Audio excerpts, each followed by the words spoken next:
And good evening and welcome to City Focus. I'm Marty Olsen, your host, and tonight I'm delighted to have back one of my favorite guests, Mr. New London, Mike McLaughlin, and Mike, thanks. My pleasure, but I have to ask you one thing because people ask me this and I don't know the answer. What is the T in Martin T. Olsen? Tobias. Okay, see, nobody knows. That would be a heck of a trivia question because, you know, everybody would say Thomas or, you know. Well, it's a little unusual. My grandfather's first name. Okay. And my father, obviously I'm a junior, so he was Martin Tobias Olsen, and I'm Martin T. Jr. Good enough. So now they know Tobias. It's out of the bag here. We're not incognito anymore. You know how many people have asked me what the T was? Many people have asked me because, you know, many people watch the show. Some people call more than others, but basically people watch the show. So when they see it go on like that, everybody knows Marty or Martin. Nobody knows it was Martin, but Marty or something along that line. And what's the T? But, well, folks, you know, as we open our program tonight, it would be most appropriate to have a little, I'm not sure how long it'll go for, but a little bit on high school football. Mike's just weekly radio broadcast for 94.9. And I'm fortunate enough to get you as my partner in many of the games. But you know something, can I ask you a question? Ask me anything. We have the best person in that office you could have to put our show on. He's terrific, Andrew. But it's always the wrong date. Today's the 12th, isn't it? Because it's 11/12. Yeah. Well, look at when you and the other. Okay. When you and the other Tony D were on, the other Tony D as opposed to the it had the wrong date because I was saying, wait a minute, what am I doing? It's not Wednesday. No, but no, he's correct in that, and he can't do everything, but he does a fabulous job setting us up, doing these things.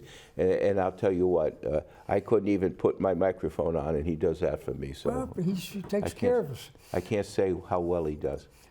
But as we're coming down the stretch on the high school season here, and you've had a chance to see a number of the primarily Southeastern Connecticut teams, and you follow the ECC closely.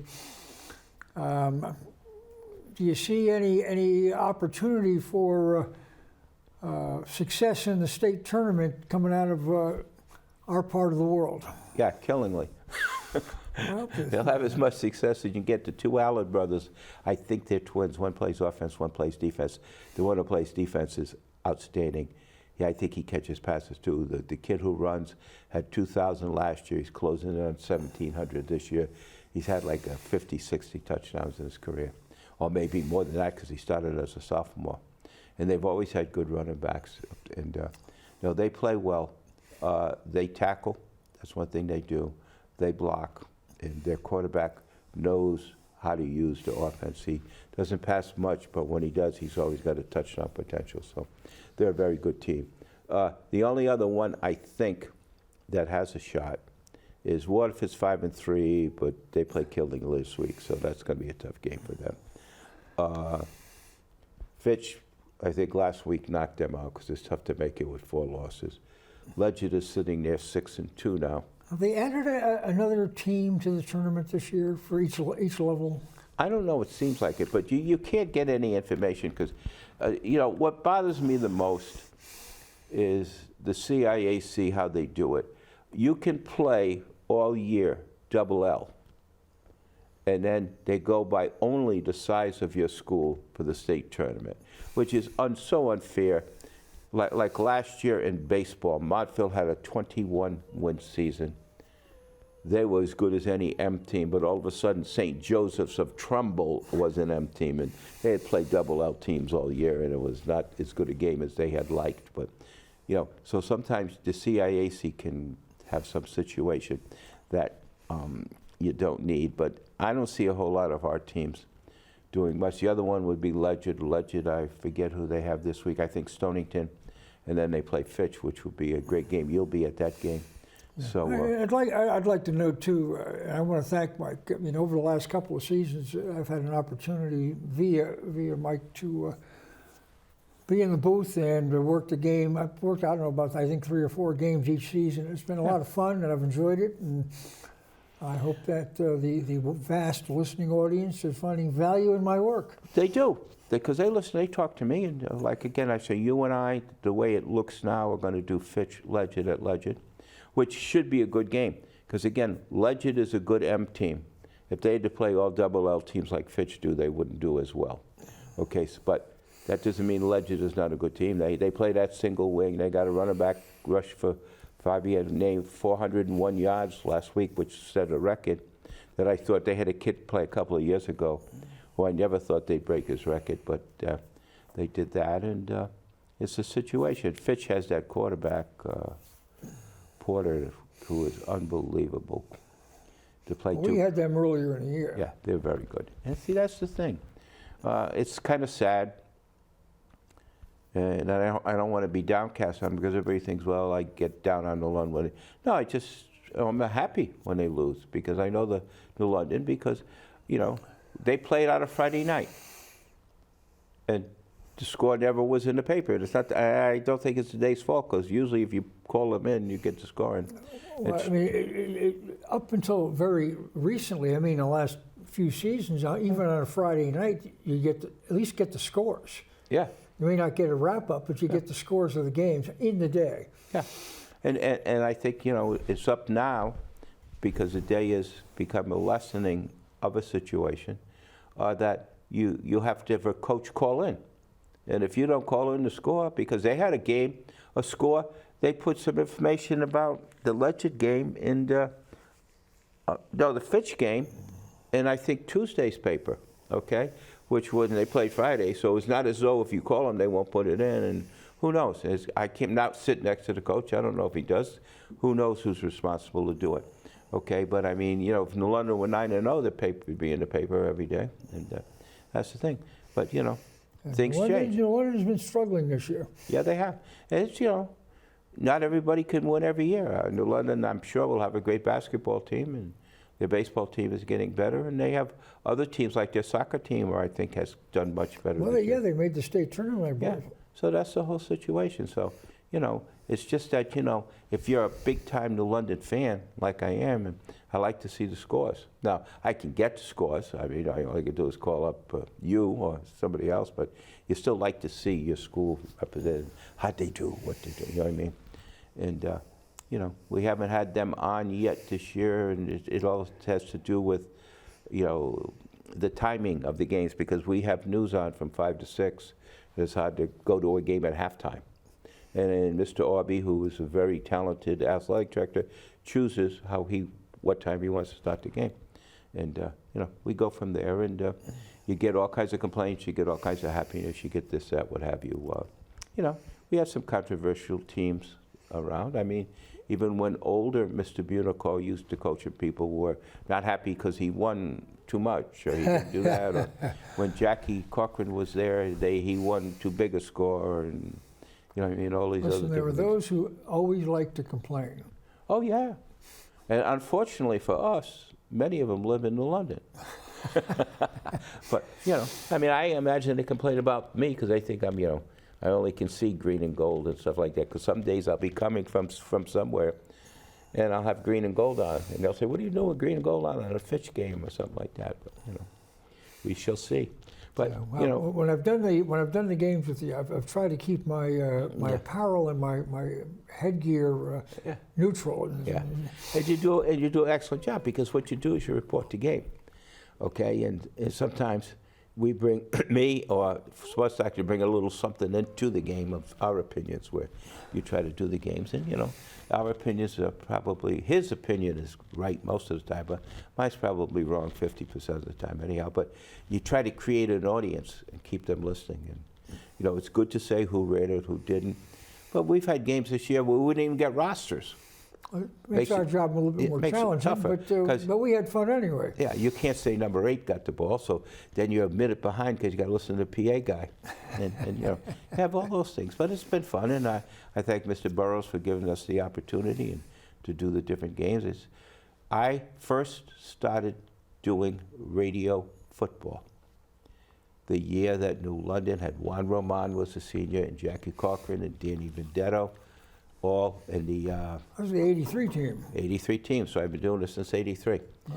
And I remember they beat a team from Torrington, I think, someplace like that, who stayed that night before at stores and everything, and UConn just, well, Juan's team only gave up 32 points all year, Mr. Roman's defense, and they, many of them were in the second team because London had scored so many points. But, you know, they had quite a team, and I'm trying to think, there was a newspaper writer who was wrote for the day somewhat, and he was involved.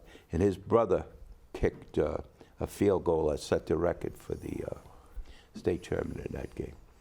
I should name it because he's a very popular writer. He does other things now, and I'll think of his name. But he was a skillful guy. But his brother, and he was a good athlete too. I'm trying to think of who he was, but I've seen so many in what 42 years. Yeah, long time. 17, 42 years. And, you know, I think of all the guys that have played. Their kids, some of their kids are playing now. I'm going to do a thing one time, and I'll come on you and do it, is the best sons of the best kids I've seen. But you know something? Not often is it when a guy is a super player, okay, and his kid is also. It's just something that they, you know, the ones that I remember the most are the Fletchers, because they both, one played at Penn State, and Ambrose played at Penn State, and Kazzy ran the kickoff against Ansonia in the state championship game, and he was good. He was AD in London for a while, and it was funny because when we did that game, we had all kinds of traffic, and we were walking up to the booth when the game started, so I had to recreate the call. Okay, after we got sat up there, and so Cassie. You feel like Ronald Reagan. He did that.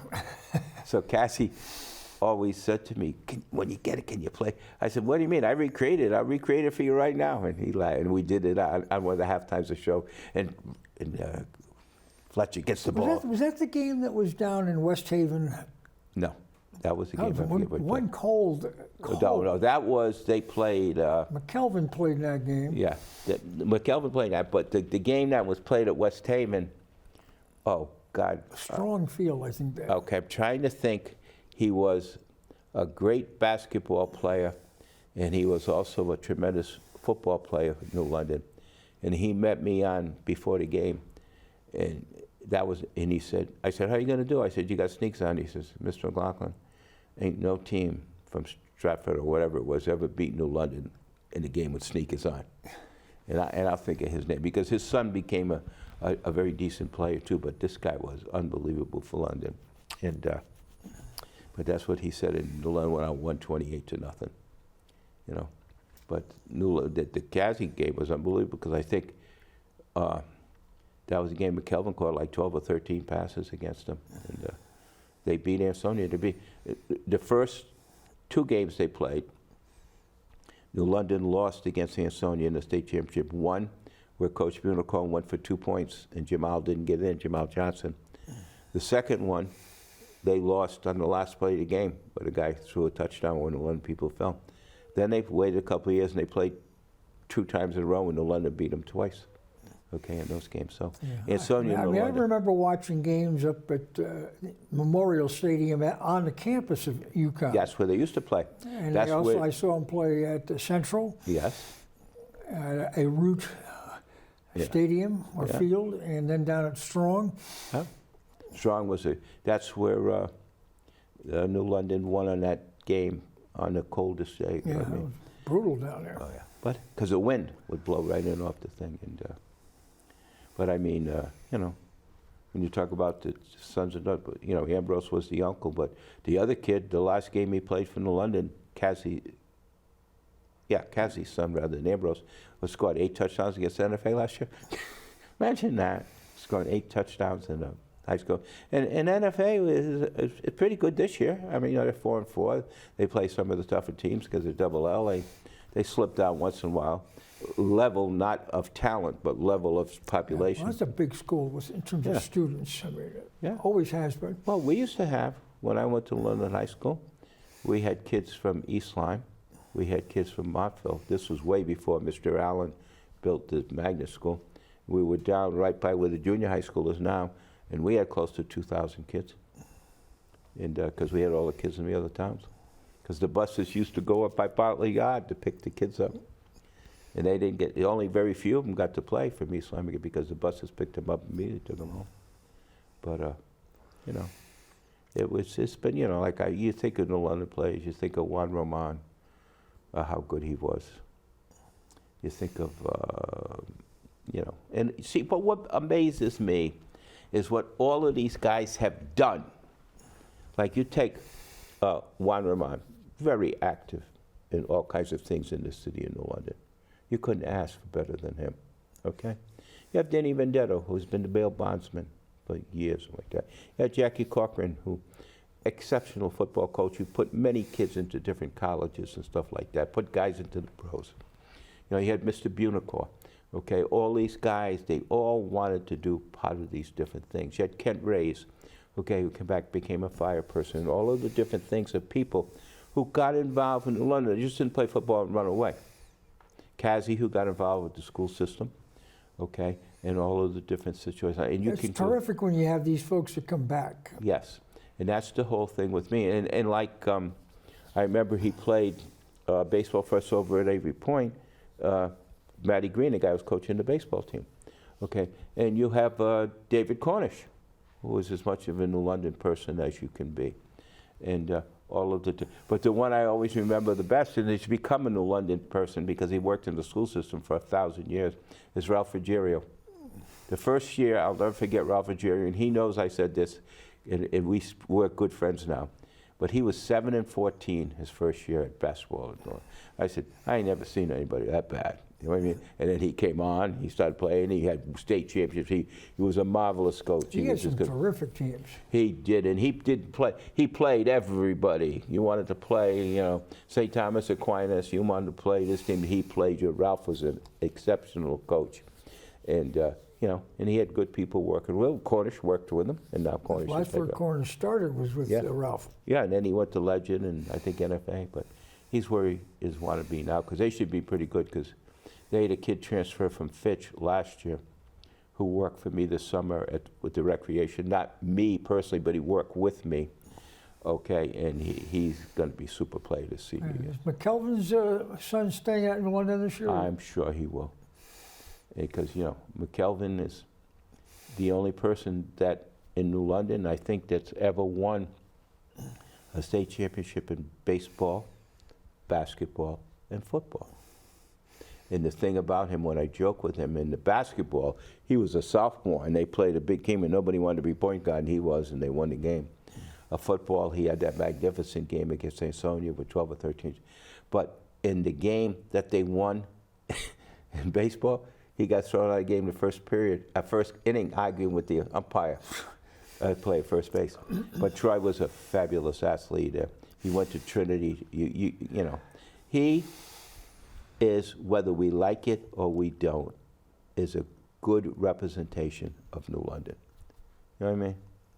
Because right now, in my mind, we need more Troy McKelvins, more Marty Olsens, people telling people what New London can do, rather than say, well, this is what we are. Okay? These people can do all kinds of things, and it's amazing when they're involved. It's amazing when they get into the different situations. And you really like, because New London means something to them. And then you are being say, well, McKelvin's son, but the big deal, he's back in New London, okay? And what people complain about is, you know, they should listen to their complaints and say, that's why probably nobody looks at them. You know what I mean? I mean, here's my biggest complaint about New London, unless you want me to continue on the football, which we can. Fire away. My biggest complaint about New London, and the guy who is our representative for the part of town we live in, is an excellent young man. He's a young man, he does a great job, okay? What kind of mystifies me is, and this has happened forever, because you ran for someone against Waterford to be, one time to be the state representative for that part, I think. I was thinking of it. That was, Yeah. Jana Polinsky was, She was good. out of Waterford, was Yeah. the rep at the time. All right, but here's what happens. You got half of New London, okay, who has a representative from Groton. Not that the kid is not good, I'm not saying that, but New Londoners have a way to think, okay? And the other half is Anthony Nolan, okay, who's a very, very good situation. Why can, when we have the election every 2 years, switch every 2 years?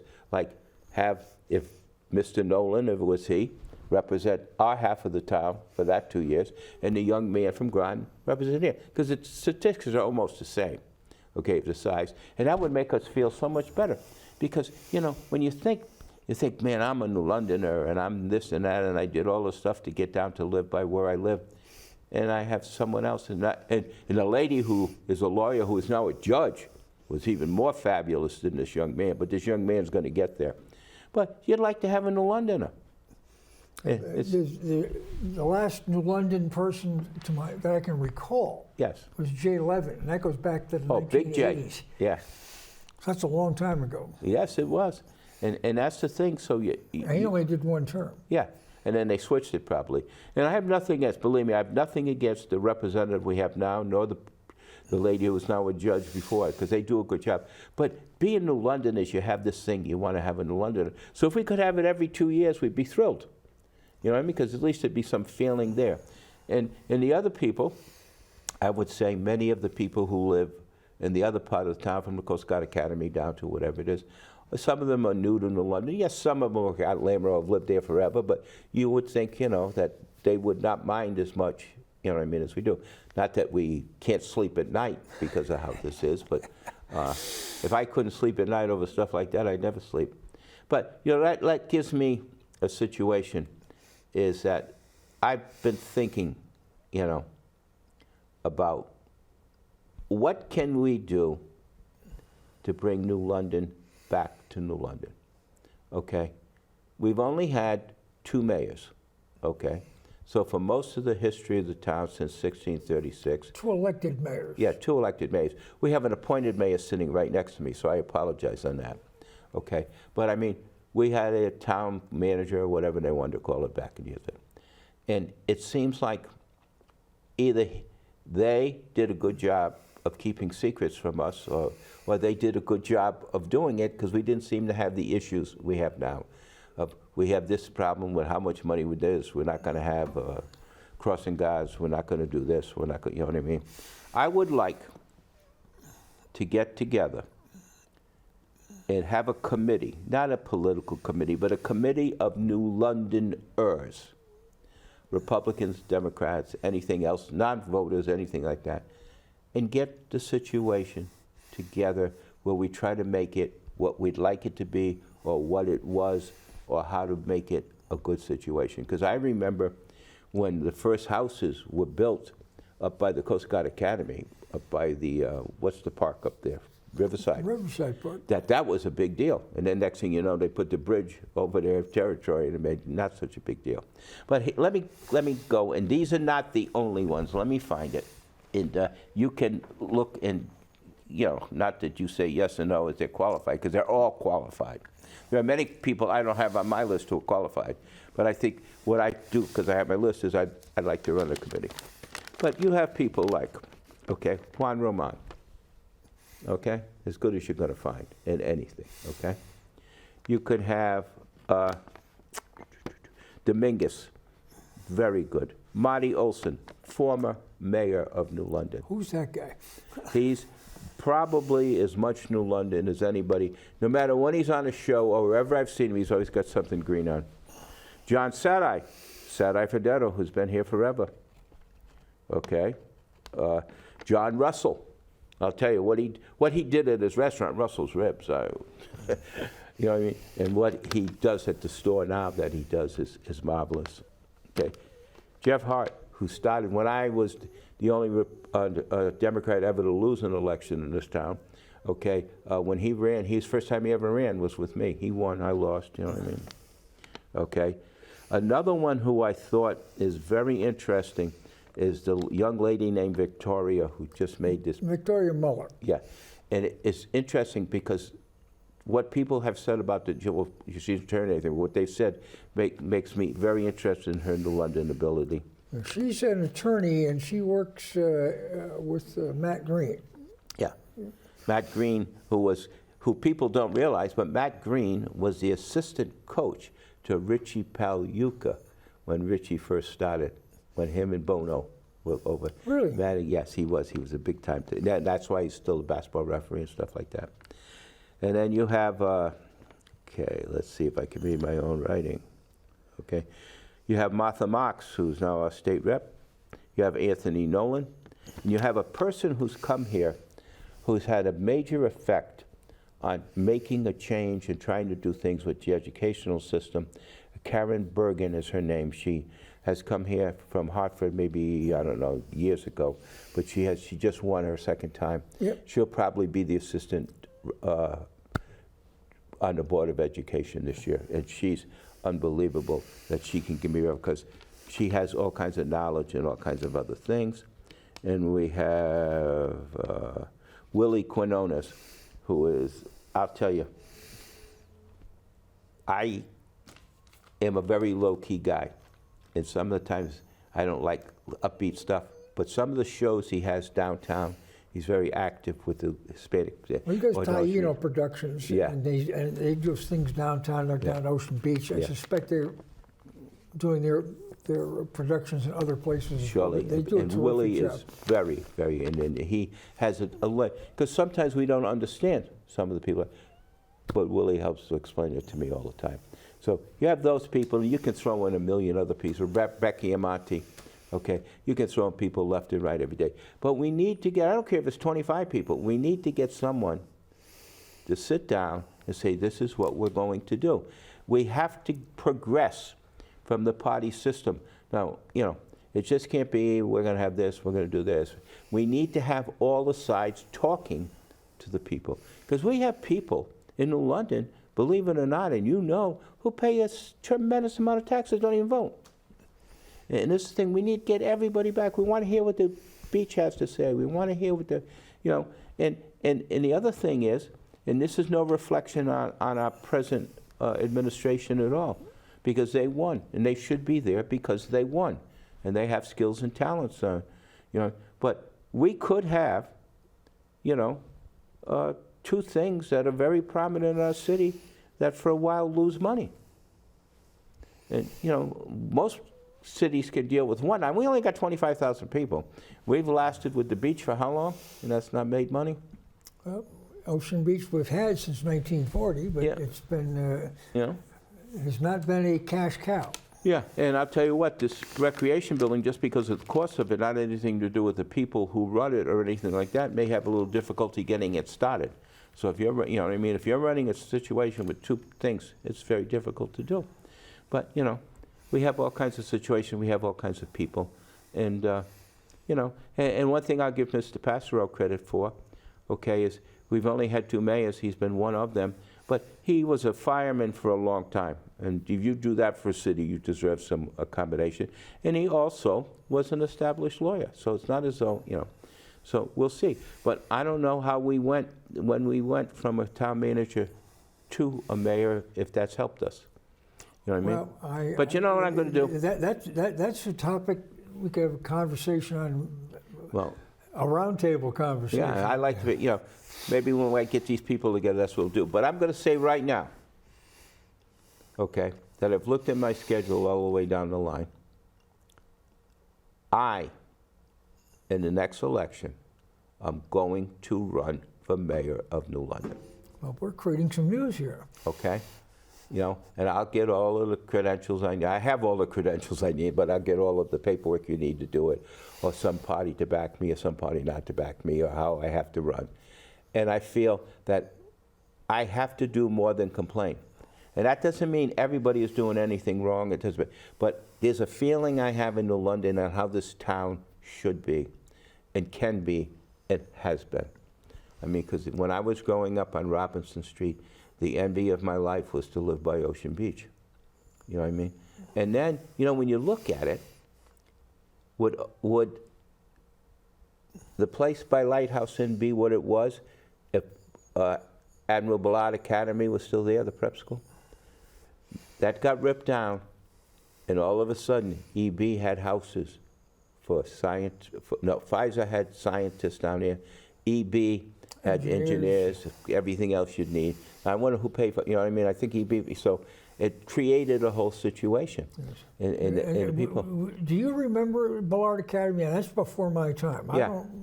It was not a big deal. It was a big school, but I mean, they had in the early, when I was real young, they had very good football teams, okay? And then it just didn't work anymore because we have, like in New London, we want to talk about, we got 3 colleges. We got Mitchell, okay, it's become a 4-year school. Yep. We have Connecticut College, who owns most of the North, and we have Coast Guard Academy, which is a one and only. There's no other Coast Guard Academy in the United States of America. So we have that. We have Electric Boat on both sides of the river. Okay, we have Pfizer right across the thing. Well, okay. You bring up Coast Guard. You know, we were discussing this on the way over. Yes. In a couple of weeks, Coast Guard's going to be playing their Fenway last Park? Football game up at Fenway Park. Against Merchant Marine Academy, which is a big school for them, and it's a great rivalry, and it's really neat because Art Lamro, who I talked to in church, the older Art Lamro, not the guy that works across the academy, but his father, who used to be at St. Bernard's, is going to be the PA guy at Fenway Park, and he's really happy. And you know, and that's the thing, and this is the things that you need. I mean, we had at Avery Point, I remember when Roger Bidwell was there, who was probably as good a coach that ever coached anybody anywhere, when we were being this national college, junior college national championships every year. You know, he was unbelievable what the kids do. Because, you know, I worked for him for 22 years, and I can never say that I ever had, we had disagreements, but I never had any bad situation with him, because he is the most gracious, talented, skilled person.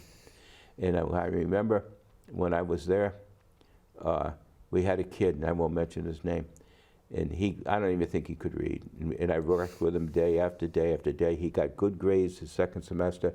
He got to go to Catholic University, play some baseball. He went to the Marine Corps, the Navy, and became an officer. Then he came back to San Diego, and it's a big deal in the border control between Texas and San Diego. Wow. And because I saw him when I was out in California, and it was such an honor to see him. And not saying we had many kids like that. We can tell you guys that did all kinds of things, and they did well. And Roger had a way of creating a very good team. And Roger, because he was a good man. Okay, I guess it worked out so that I guess, because he works for the funeral home now, I guess just before you pass away, you see him. It's a good thing, you know what I mean? Yeah, But, he works down there at Malia and Pelletieri. Yeah, and that's the thing. I mean, and people don't realize. And yourself, you've been a ceremonial mayor. You was on the Board of Education, I think Board of Education, City Council for a number of years. Yep. And this is the thing. We need New Londoners. It should not be, who's that? We need New Londoners. And we need New Londoners who are partially at fault to get involved too. I mean, because, you know, I think of New London in the days of Michael's Dairy, okay? And I think of Mike Pacetto, when I actually thought he was the first mayor in New London, and next thing you know, some big rug got pulled out from under him. And Well, there's some similarities between what happened to Pacetto and Darrell Finizio. yes, And this guy down in New York City.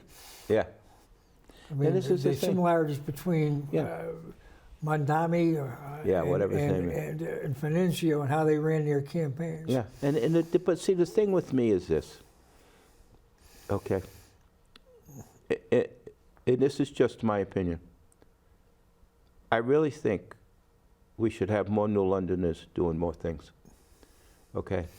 You know, like if we hire you from another town, I think the charter says you got to live here anyhow. We won't get into that now, but you know what I mean. And that was part of it, because once you become part of New London, it's a different story. Okay, we New Londoners look at Ocean Beach much different than people come in from out of town who are paying whatever it is to pay and this and that. We look at all kinds of things different, and it's still an honor, okay, to go see a New London basketball game or a London basketball game, a football game, and you know, and it's the oldest football rivalry in the history of the United States, New London and NFA. And how about this? Continuous. Yes. The old, well, let me say it right, a team from New London against a team from Norwich, the names, of, you know, because one was Buckley and whatever. And then you have Stonington and Westerly, which is the longest continuous Thanksgiving game, you know what I mean? That is shorter in time period, but they only play Thanksgiving when New London and NFA play all year, so it's the longest continuous football game, like you said. And that'll be happening Thanksgiving up in New London, I think, this year. Because I remember last year, Mr. Fletcher scored 8 touchdowns in that game. Can you imagine that? He was a junior. He scored 8 touchdowns. That's a lot of touchdowns. There are some teams that don't get 8 touchdowns, I think, you know, in a season. But imagine that. You have a guy on your team score 8 touchdowns? Well, they never did that against us when I was playing. Oh, yeah. And that was the thing. I mean, it used to be, you know, everything was so simplistic. And Michael's Dairy was there. And not that the people there are not doing a good job. That's not my point. But when the Bussettos ran it, it was a different thing. Michael's Dairy is still a place that, the only place I'm getting ice cream, I'll tell you that much. And, and that's the thing. Yeah, the Bussettos sold that to Mitchell College. Yeah. So Mitchell College operates the and some of their students are doing some stuff to learn that, which is good. And Mitchell College is coming. How about Mitchell College going from 2 years to 4 years? You got to give them credit for that. Yep. In all those, I remember when I was teaching, I had all kinds of teaching jobs when Mitchell was 2 years, because University of New Haven did the 3rd and 4th years, so they always hired me for I was around here, teach all of these different programs. As a matter of fact, Marty had someone who was related to him taking a class, and that person couldn't come, so I ended up with Marty in one of my classes. But that's the thing. It's like, you know, you want to put it together, you want to do things, because I have a great feelings for New London. Because to me, it's an honor that anywhere I've gone, whatever I've done, it's always been, I'm from New London. That's how proud I am of New London, and I would like to, you know, to do it, because that was not an easy thing to say the first 3 months I was in South Carolina. But, you know, it was just a great, you know, and in the school and everything else was just, when Mr. Foy was the principal. Emphasis on Mr. Yes. I knew Billy better than I knew Michael and the other brothers, Richie. But when I would go over to Mr. Foy's house, like to play cards or something with the kids, he'd play. He was whatever he was. But in school, he was Mr. Foy. And I think Richie wrote a great book about him.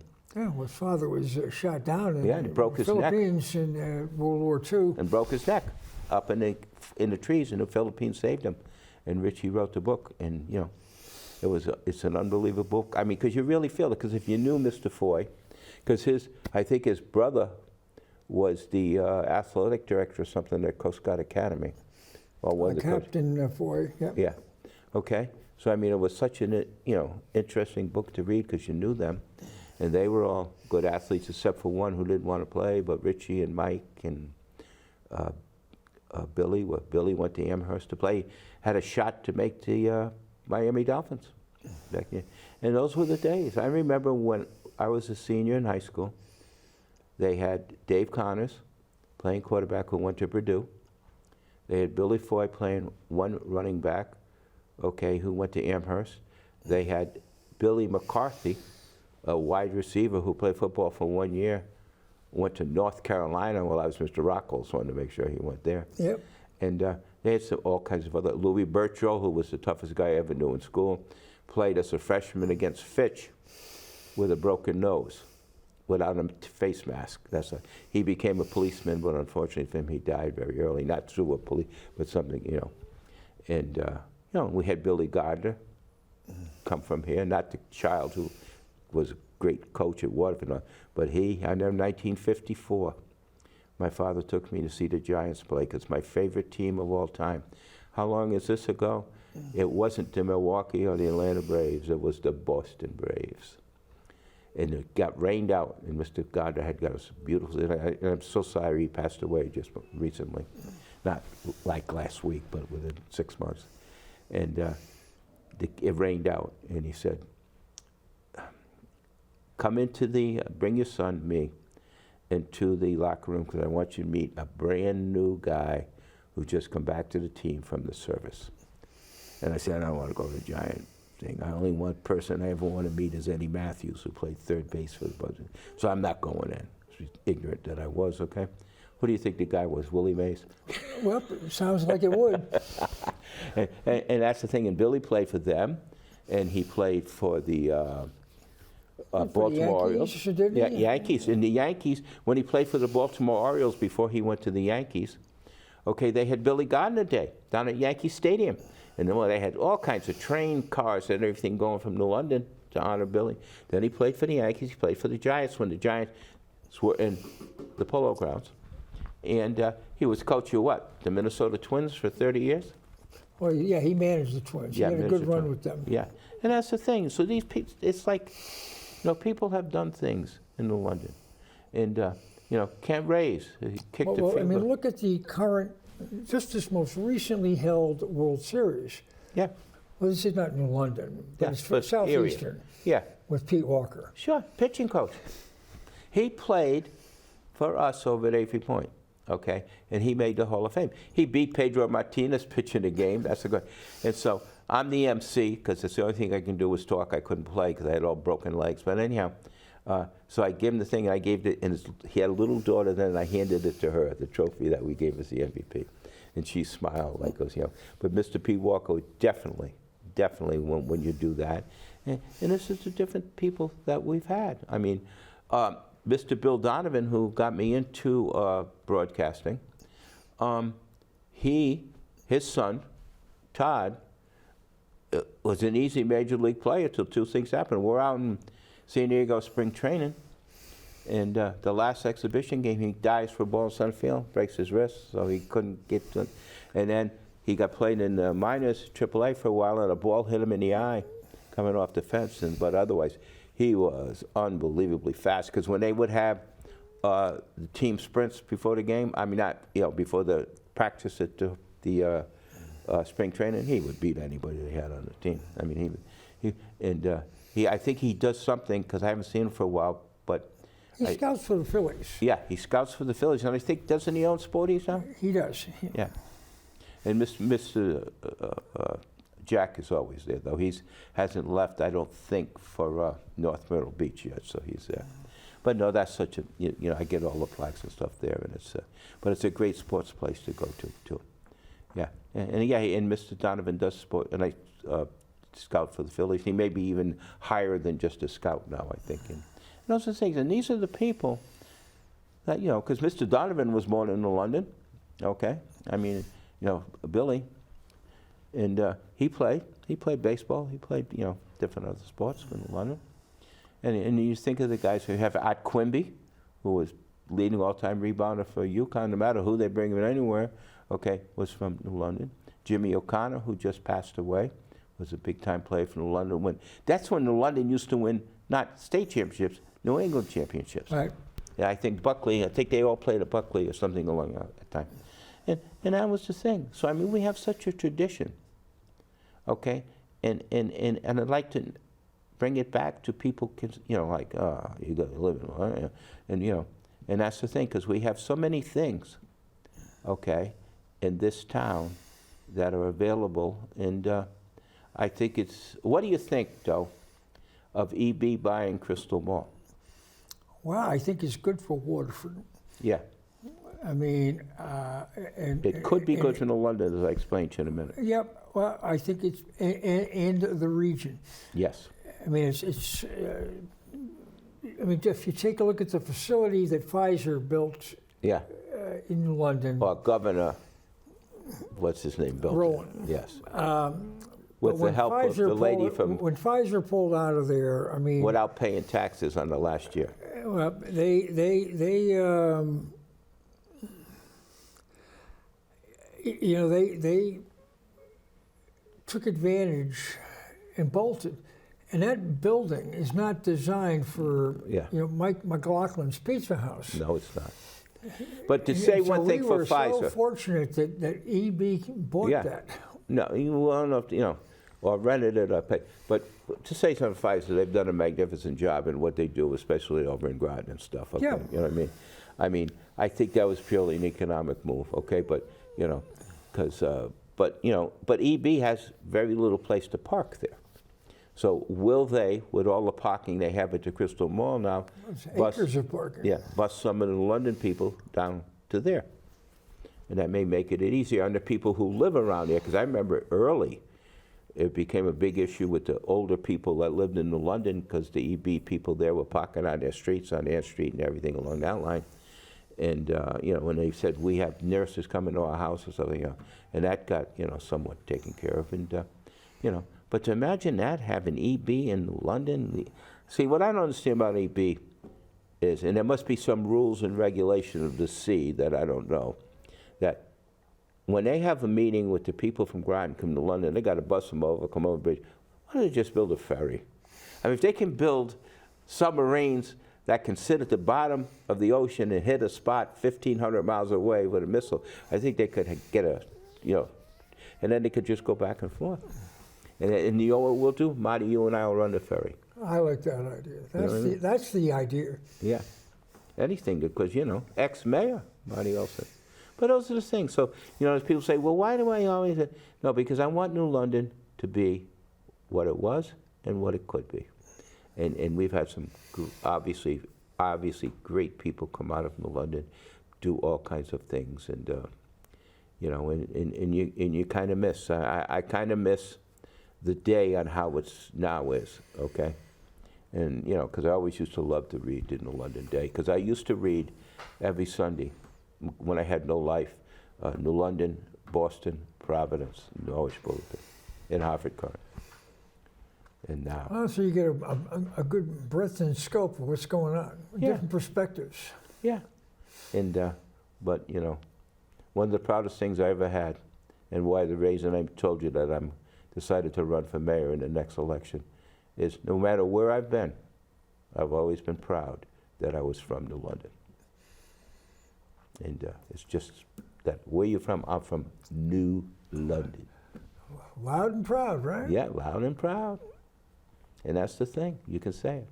And you know, there's people like you that help keep the tradition go. I remember when you were the ceremonial mayor, and that had to be a difficult thing because you had limited power, but you expected to do all these things. Well, that was a good experience, and I really enjoyed that. Yeah. And And you know, and then the family, the Sadi Vendetta, when they you know ran most of the politics of this town, was a unique thing. And you know, and to have the different other things that we have, and who knows, maybe things can all get back to what they were or what they could be, or maybe the people who are doing there, all the different plans they have will come to fruition and it'll all work. So you never know. And it's all a situation where if people try, maybe they can change things. If people don't, they don't. And maybe sometimes the people who want to change are fools. And maybe they shouldn't change. But I just got a feeling in London that I'd like to see it how it was.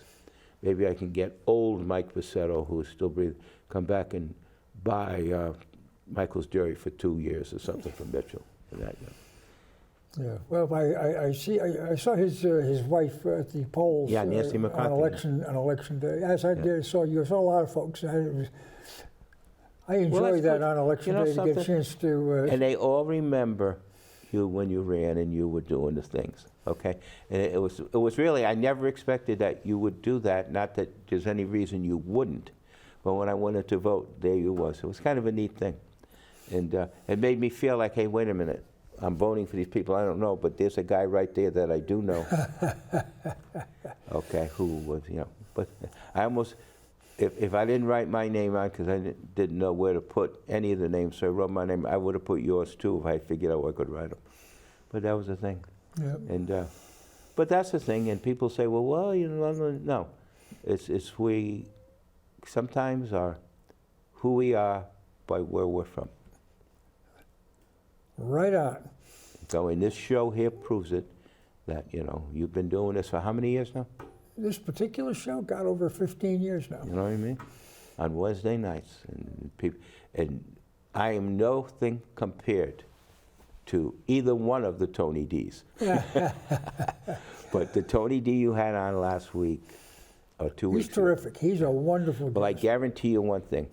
When you have Karen Bergeron on, and she may be a little bit timid, I may come on with her, but because I just met her, she sits in back of me in church, and the political ideas she has and so forth are really unbelievable. And, you'll appreciate, she'll be on more than once. Sounds good. Because she is a reachable person who's involved about, and that's what it's all about. You were always reachable, and we knew where to find you. We could go to any New London high school football game or Coast Guard game or anything like that. The other thing is, so you'll know, it is up to, and I'll put some heat on him right now, Mr. Burrows. Yes. Because I told Mr. Burrows that you and I would like to do basketball when Connecticut College plays UConn or Coast Guard, or when Mitchell plays, Coast Guard, you know what I mean? Yep. Those 6 games, we'd like to do them. That'd be fun. It'd be fun just for the local teams when they play each other. So he said he would look into it, and he's an honest man. All right, well, let's see what happens. That season's creeping up. And our time is now up. We have exhausted our City Focus Hour for the week. As always, I want to thank you for coming. My pleasure. Carving out an hour. And folks, you've been watching City Focus, and I've been here with my good friend Mike McLaughlin. And we'll see you again next week on City Focus. Good night.